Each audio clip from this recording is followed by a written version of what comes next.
¿5? ¿Quién da más? No, 5%. Y para el de acero, ¿cuánto decimos que tiene? ¿7?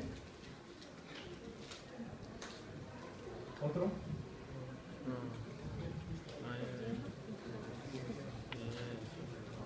Bueno, les voy a ayudar. Para el acero consideramos que es de 2. ¿Sí? Nuestros espectros de diseño, ¿para qué nivel de amortiguamiento los calculamos? No esperaban que fuera examen, ¿verdad? Los calculamos para 5% de amortiguamiento.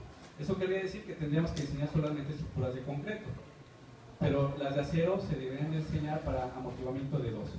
Bueno, ese numerito que tenemos allí y que no utilizamos realmente en el proceso de diseño, simplemente consideramos que existe, es un mecanismo de disipación de energía que podemos considerar. Y el otro es la disipación de energía por histéresis, que básicamente es la deformación inelástica de los elementos no estructurales. ¿Sí? Como les decía, esta sí la podemos manipular, pero digamos que en el equilibrio no la vamos a considerar. Estas dos están establecidas prácticamente por el diseño por capacidad de los edificios. Esta es un valor que nosotros asumimos que está en la estructura, y esta es este es el mecanismo que disipa la mayor cantidad de energía, pero a costa de daño estructural. La que sigue, por favor. Y aquí el reto y la posibilidad que se tiene actualmente es de influir en estos dos mecanismos de disipación de energía. Uno, aumentando el amortiguamiento de manera explícita. Y dos, generando dispositivos que disipen energía por histéresis o por deformación inelástica, pero cuyo daño no implique una pérdida generalizada de la estructura o del inmueble en el cual lo estamos instalando. ¿Verdad que sí?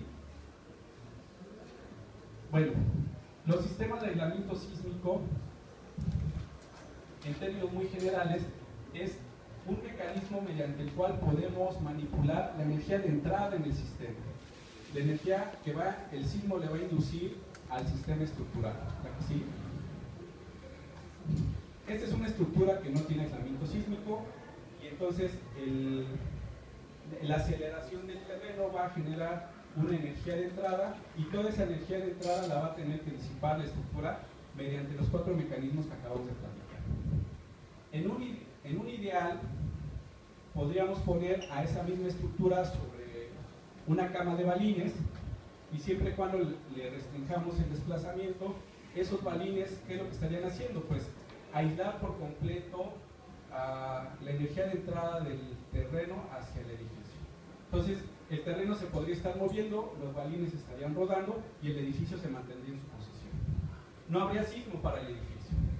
La verdad es que eso no se puede lograr, y entonces lo que sí se puede lograr es un punto intermedio en donde la energía de entrada se disminuye de manera importante con mecanismos o con dispositivos de este tipo, y lo que sucede es que la energía que entra al edificio es mucho menor a la energía que se produce en la base del edificio. ¿Sí? Esta es una fotografía de un disipador, de un aislador de base, y este ya es un aislador que trabaja en 2 direcciones. ¿Sí?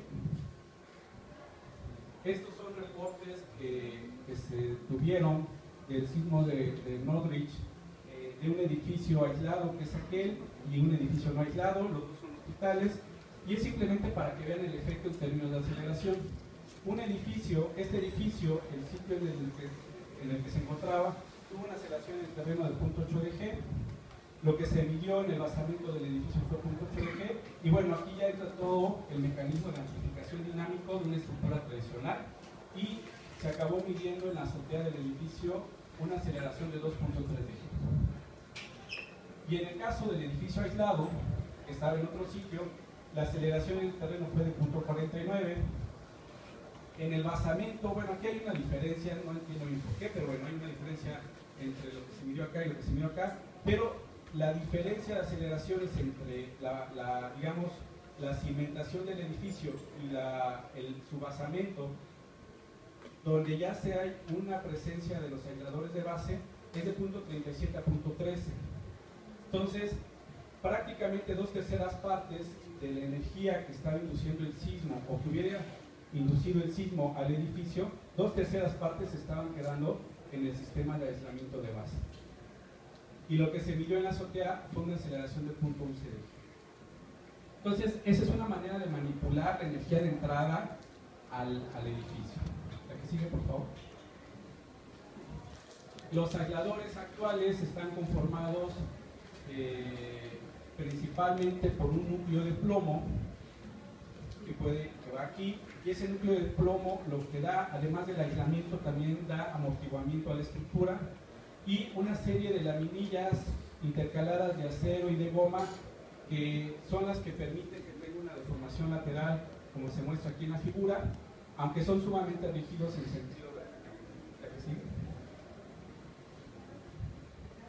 Un sistema de aislamiento sísmico básicamente funciona aumentando el periodo fundamental de la estructura, hay un incremento en el amortiguamiento de la estructura, hay una reducción en las aceleraciones de la superestructura, eso nos lleva a reducciones en las distorsiones en los entrepisos de la estructura, aunque se aumenta el desplazamiento lateral uniforme del edificio. La que sigue, por favor. Un mecanismo similar, el concepto es totalmente diferente, pero que también de alguna manera acaba actuando o controla la energía de entrada en el edificio, son los osciladores de masa o las masas resonantes. Sí, por favor. Y bueno, aquí simplemente es poner una masa, que por lo regular es muy grande, conectar la estructura mediante resortes y algunos dispositivos de amortiguamiento para que la energía de entrada que llega al edificio a través de su base se contrarreste con la energía que va a producir esta gran masa oscilando en la parte alta del edificio. Entonces, aquí no hay un aislamiento de base del edificio, pero sí, digamos, hay una manera de contrarrestar esa energía de entrada en el edificio. La que sigue. Ok, la que sigue.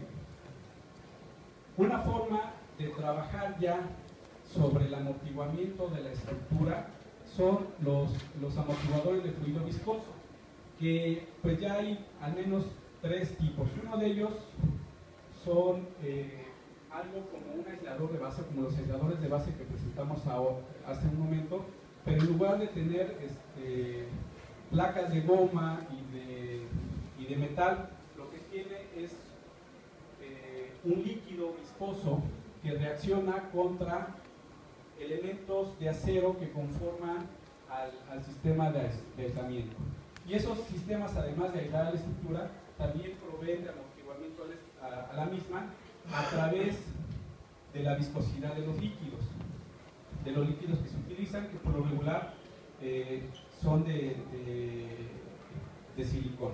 Este es otro mecanismo que también se puede utilizar, que son muros viscosos, en donde pues hagan de cuenta que tienen una caja alargada que conectan al piso de abajo, al piso de arriba le conectan una placa que entra dentro de esa caja y esa caja la llenan de aceite. Y entonces los esfuerzos cortantes que va a haber entre la placa de acero y el aceite generan un nivel de amortiguamiento mayor que el propio de la estructura. Estas son ecuaciones que se utilizan en el diseño de este tipo de dispositivos.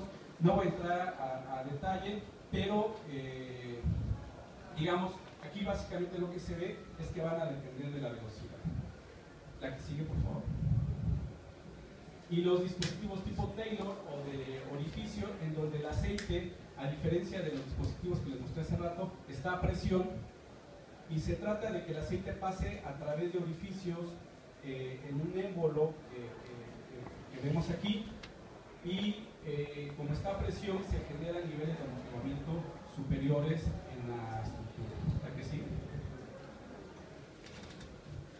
Ya en la práctica, lo que hemos encontrado nosotros en la implementación de este tipo de dispositivos es que nos funcionan bien cuando vamos a controlar efectos de viento en edificios altos, pero para cuestión de sismo funciona o su mejor rango de aplicación nos ha resultado cuando el edificio está con un periodo de vibración cercano al del terreno. La que sigue, por favor. Y eso se puede entender de manera relativamente fácil si vemos un espectro de diseño tradicional. Cuando nos encontramos en la meseta de ese espectro de diseño, el efecto que tiene el amortiguamiento cuando este va aumentando es muy notorio cuando estamos justamente en el intervalo de periodos que delimitan la meseta, pero cuando estamos en lo que llamamos la rama ascendente o bien en la rama descendente, el nivel, el amortiguamiento, el incremento del amortiguamiento empieza a perder efecto. ¿A que sí? Los otros tipos de amortiguadores que van por el lado de la disipación por desplazamiento histerética son los tipos metálicos, como pueden ser los hadas. Esta es una fotografía de un dispositivo hadas puesto en una estructura,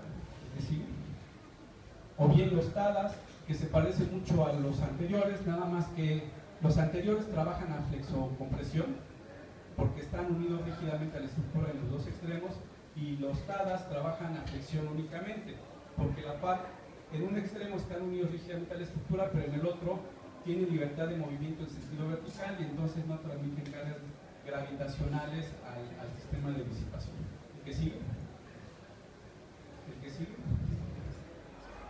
Y los que actualmente están teniendo mayor auge a nivel mundial, principalmente en Japón y Estados Unidos, son los contravientos restringidos contra pandeo. ¿El que sigue?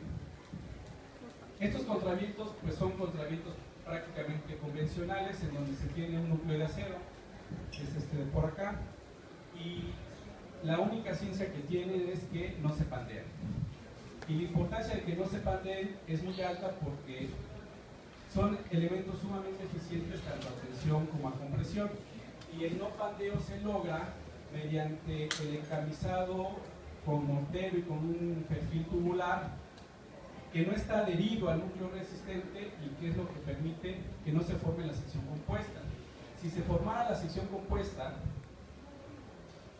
resistiría más de lo que resiste el núcleo resistente, pero de todos modos podría pandearse, podría acabar pandeándose el elemento.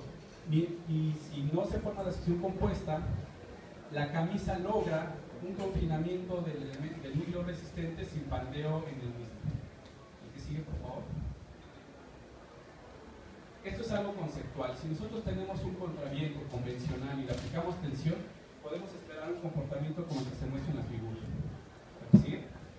Pero cuando lo aplicamos con presión a ese contraviento, lo que vamos a lograr es llegar a un punto en donde se va a pandear y su comportamiento ya no va a ser como aquel que tenemos a tensión, sino que ya va a tener una pérdida de rigidez y de capacidad. Si lo sometemos a ciclos, entonces lo que vamos a obtener es un ciclo histerético de esa forma, que en principio, además de ser asimétrico, tiene muy poca capacidad de disipación de energía. Este es un ciclo histerético de un contraviento convencional probado en el laboratorio, y como ven ahí se ve la asimetría y la poca capacidad para disipar energía. Si hacemos algo para que el contraviento trabajando a compresión no se pandee, y podemos lograr un comportamiento similar al que tenemos a tensión, siempre y cuando, como les decía, no exista fricción entre el elemento resistente o el núcleo resistente y la camisa que estamos poniendo para que no se pandee. El ciclo histerético que podemos esperar es algo como esto, en donde se presenta la simetría, tensión y compresión, aunque realmente no es tan simétrico, siempre hay un poco más de capacidad de compresión de tensión, pero además podemos obtener una gran capacidad de disipación de energía. El que sigue, por favor. Esta es una prueba en un laboratorio de la Universidad de San Diego. Este es el contraviento, un contraviento restringido a pandeo. Esto de acá es la historia de aceleración que se le está induciendo al elemento, y este es el ciclo esperéntico que se vivió durante